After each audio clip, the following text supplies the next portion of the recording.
Olá pessoal, tudo bem com vocês? Espero que estejam todos ótimos aí, vocês que estão nos acompanhando, nossas aulas do Centro de Mídias. É um prazer imenso. Eu sou o professor Kim Raoni, da nossa disciplina Educação Física, e hoje é a nossa aula 16, Revisão e Avaliação. Então vamos lá, vamos recapitular o que aprendemos ao longo dessa unidade. Acompanhem aí junto comigo.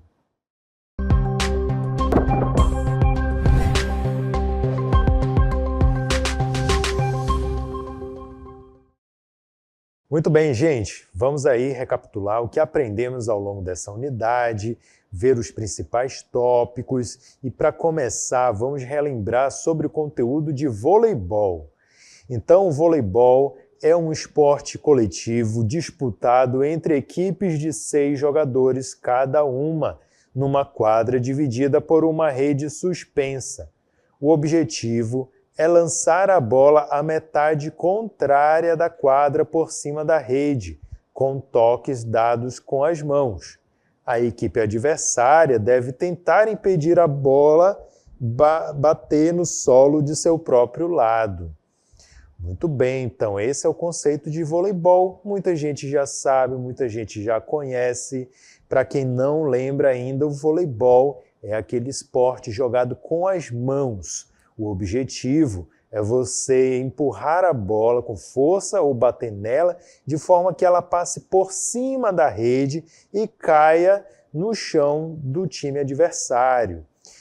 Caso contrário, o time deverá, como uma forma defensiva, tentar também rebater essa bola para o outro lado, certo? Então é um esporte de rede, é conhecido como um esporte de rede, e não existe invasão, ou seja, as equipes elas permanecem sempre do mesmo lado da quadra e a única coisa que é móvel ali, né, que é passado de um lado para o outro é a bola. Então, com isso, o objetivo dos jogadores é justamente não deixar a bola cair no chão, utilizando assim as mãos. Ok? Então, o voleibol é um esporte também muito popular aqui no Brasil, é muito conhecido por muitas pessoas e também muito utilizado como um recurso esportivo nas escolas, tá bom? Então, vamos relembrar aí como que é dada a pontuação nesse esporte. Então, o jogo transcorre até uma equipe atingir determinado número de pontos, 25 ou mais, com o time vencendo o set. A equipe que vencer 3 sets vence. Muito bem, então aí nós temos claramente como que acontece a pontuação, né, no voleibol. O jogo do vôlei é dividido em 3 sets, cada set com 25 pontos, geralmente, né? A forma oficial é com 25 pontos. Então, os jogadores eles vão tentando, né, alcançar esses 25 pontos. Conseguiu fazer 25 pontos, aí então eles vencem o set. Detalhe, é importante que para vencer o set, para conseguir vencer o set, não alcance somente 25 pontos. Eles também têm que ter uma diferença aí de 2 pontos em relação ao adversário. Então, o que a gente vai ver a próxima parte, ó. Quando necessário, empate em 2 sets, o terceiro e o último set, chamado de tie break, é disputado em 15 pontos ou mais.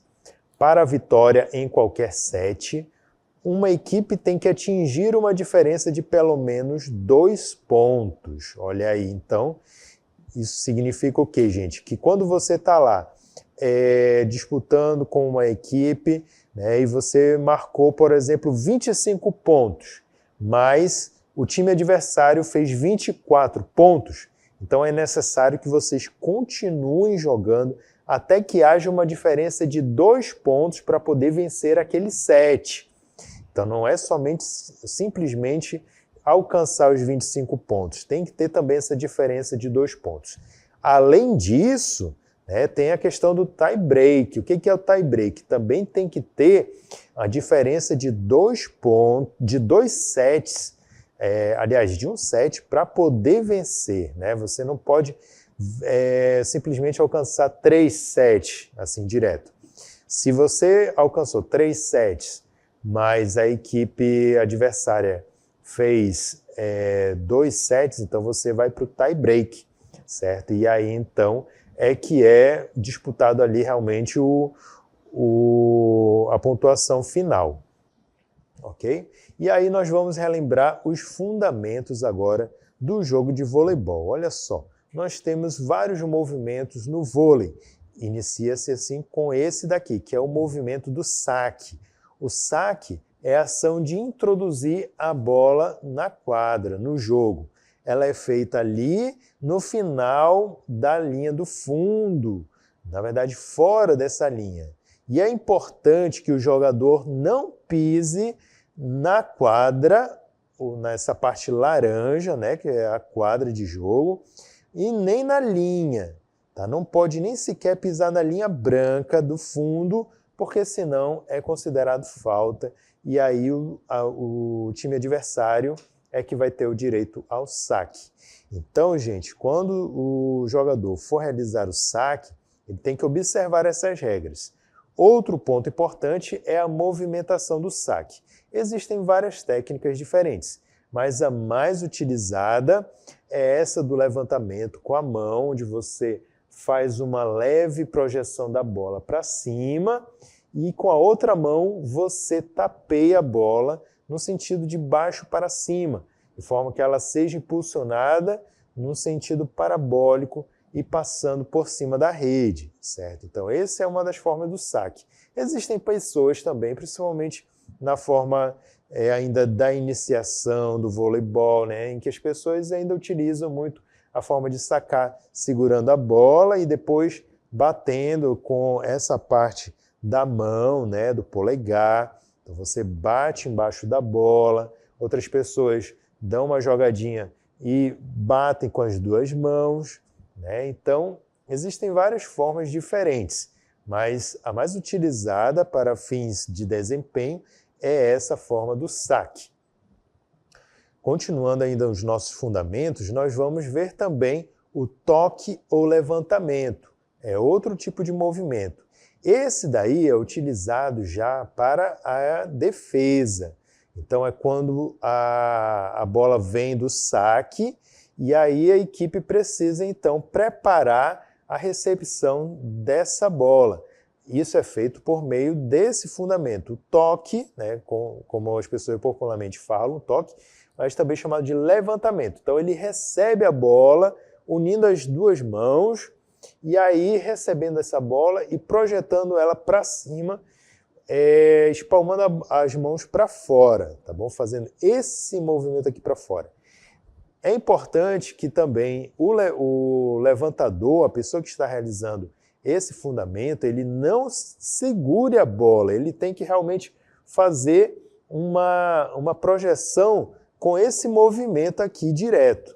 Ele não pode segurar a bola e depois jogar, porque isso daí é caracterizado como condução, certo? Então não é permitido esse tipo de movimentação, e sim o toque direto. A bola encaixou na mão, rapidamente você impulsiona ela para cima. E aí vem o terceiro fundamento, que é o ataque. Tá bom? Então, o jogador recepcionou a bola, posicionou e levantou. Aí o jogador do ataque, que fica geralmente nessa faixa mais próxima da rede, vai realizar um salto, uma impulsão vertical e bater na bola com toda a força no sentido de cima para baixo, fazendo com que essa bola alcance o chão o mais rápido possível, impedindo que o time adversário consiga defender essa jogada. Tá bom? Então esse é o fundamento do ataque. E ainda temos também o fundamento do bloqueio. O bloqueio é utilizado para tentar impedir o ataque. Então a equipe dos jogadores que estão mais próxima da rede, né, o grupo dos 3 jogadores mais próximos da rede, eles se posicionam e durante o ataque da equipe adversária eles saltam e estendem os braços para cima com o objetivo de formar uma espécie de muralha ali para que a bola toque na mão deles e volte para o lado do time que está atacando, fazendo assim uma pontuação contrária, né? Então, com isso, o bloqueio é uma ação defensiva. Às vezes, a bola é atingida tão forte que, mesmo assim, ela consegue passar pelo bloqueio. Tá? Nem sempre o bloqueio é eficiente e consegue realmente impedir o avanço da bola durante um ataque. Mas essa é a finalidade desse fundamento. E, por último, nós vamos ter o fundamento da defesa ou recepção. Esse movimento é utilizado para receber uma bola, às vezes vinda de um ataque, às vezes vindo de um saque, e aí você precisa receber a bola com as mãos dessa maneira, né? Coloca uma sobre a outra, junto os polegares, e aí a bola vai atingir essa região aqui da mão, de forma que você consiga impulsionar ela, né? Fazer uma rebatida para cima e para frente. Aí você pode ou passar a bola direto, ou você pode levantar ela o máximo possível para que seja realizada os próximos 2 movimentos da jogada defensiva, ok? Então esses são os fundamentos do vôlei. Aqui a gente então viu já os principais tópicos desse conteúdo e vamos agora passar para outro conteúdo de outra aula, que foi sobre o conceito dos jogos eletrônicos. Então, qual é o conceito de jogos eletrônicos? Um jogo eletrônico é uma atividade lúdica formada por ações e decisões que resultam numa condição final. Tais ações e decisões são limitadas por um conjunto de regras e por um universo que, nesse contexto, são regidos por um programa de computador. E aí nós temos essas imagens aí configurando alguns tipos de jogos eletrônicos, né? Jogos eletrônicos não são apenas esses que a geração de vocês conhecem aí no celular. Olha só, tem jogos eletrônicos também que são bem analógicos, digamos assim, né? Como os antigos fliperamas, os pinballs, né? Esses jogos aí que muitas vezes a gente vê assim nos shopping centers, né? Então eles são jogos que utilizam mecanismos eletrônicos, né? Ele é manipulado de forma utilizando energia elétrica, mas ele não tem interfaces digitais, né? Mesmo assim ele é um jogo eletrônico, porque para poder funcionar ele precisa também de mecanismos eletrônicos, né? Mas aí nós temos aí os mais avançados e atuais, né, que são os videogames, os jogos de computador, hoje em dia também tem os jogos nos smartphones, então todos esses configuram jogos eletrônicos.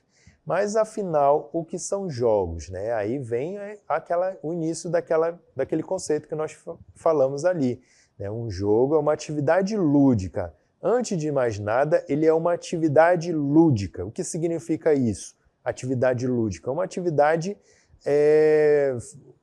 realizada sem finalidades específicas e simplesmente pelo seu próprio prazer, né? Pelo prazer de jogar. Então, é uma atividade lúdica, é uma atividade que você vai desenvolver com a finalidade de se divertir e nada mais. Então, ela é formada por ações e decisões que resultam numa condição final. Então, você tem ali um objetivo para alcançar. Esse objetivo remete a várias decisões, a um percurso que você precisa percorrer, né? Você precisa desenvolver para poder chegar até aquela condição final. Então, isso daí é um jogo. Todo jogo é assim. Xadrez, jogo de tabuleiro, uma manja, qualquer coisa. Existe um objetivo para alcançar e uma série de decisões, uma série de etapas que você precisa ir passando até alcançar aquele objetivo final. Então isso daí é um jogo, né? E o jogo eletrônico incorpora isso dentro de um um contexto digital ou com interfaces eletrônicas. Então, isso daí é um jogo eletrônico ou digital, tá bom? E quais são as partes dos jogos digitais? Vamos relembrar. Ele é composto de 3 partes: enredo, motor e interface interativa. O enredo define o tema, a trama, os objetivos do jogo e a sequência com a qual os acontecimentos surgem. O motor do jogo é um mecanismo que controla a reação do ambiente às ações e decisões do jogador, efetuando as alterações de estado nesse ambiente. E, por fim, a interface permite a comunicação entre o jogador e o motor do jogo, fornecendo um caminho de entrada para as ações do jogador e um caminho de saída para as respostas audiovisuais referentes às mudanças de estado do ambiente. Vamos pegar um exemplo. Um jogo de videogame, qualquer jogo que seja, né? Então você tem ali o enredo. O enredo é a história, é o roteiro, é o que dá ali os objetivos, os métodos, tudo que você precisa para jogar, né? É a história em si. O motor do jogo vai ser o software, o aplicativo, aquilo que dá vida ali àquele contexto. E a interface vai ser o aparelho do videogame, o controle, a televisão, tudo que faz com que você consiga interagir com aquele jogo. Então esse é um exemplo mais básico do que seria as 3 partes dos jogos eletrônicos. Aqui a gente então finalizou mais outra parte, outro conteúdo. Vamos relembrar agora mais outro conteúdo trabalhado também, que foi sobre a aptidão física relacionada à saúde, que é uma questão importantíssima para que a gente mantenha uma boa forma, um bom condicionamento. Então nós vimos que a aptidão física seria a capacidade de realizar esforços físicos sem fadiga excessiva, ou seja, sem aquele cansaço excessivo, né? Garantindo a sobrevivência de pessoas em boas condições orgânicas no meio ambiente em que vivem. Então, quando a gente vê assim, uma pessoa subir uma escada simples e logo ficando cansada, essa pessoa tem pouca aptidão física. Por isso, a definição de aptidão física oferecida pelos mecanismos de saúde concentra-se na diferença entre a aptidão física relacionada à saúde e aquela relacionada à capacidade atlética. Tá? Então, os componentes relacionados à saúde são mais importantes de tudo. Todos os componentes, né, os 5 componentes relacionados à saúde, contribuem igualmente para o equilíbrio e a totalidade da aptidão física relacionada à saúde. Tá bom, gente? Então, por isso que é importante a gente desenvolver esses 5 componentes aí da aptidão física.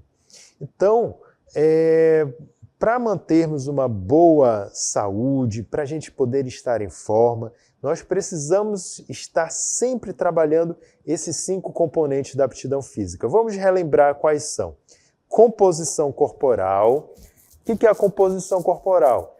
É a quantidade total de gordura, de massa gorda que tem no seu corpo e a quantidade total de massa magra que tem no seu corpo. Massa magra vai ser o conjunto de ossos, músculos, água, né, tudo que não é gordura, outros tecidos, pele, né, então tudo isso é massa magra. E massa gorda é tudo aquilo que é composto por gordura, certo? Então isso é a composição corporal. Nós vamos ter também a força muscular, resistência muscular, flexibilidade e aptidão cardiorrespiratória. Essa última é a mais importante de todas. Você ter um bom funcionamento do seu coração e do seu pulmão, que são capazes de captar maior oxigênio e espalhar pelo corpo todo de forma mais eficiente. Isso torna você com uma resistência muito melhor, consequentemente com muito mais saúde. Ok? Então esses são os 5 componentes da aptidão física. E aqui a gente encerra a nossa revisão. Eu agradeço a atenção de todos e bons estudos.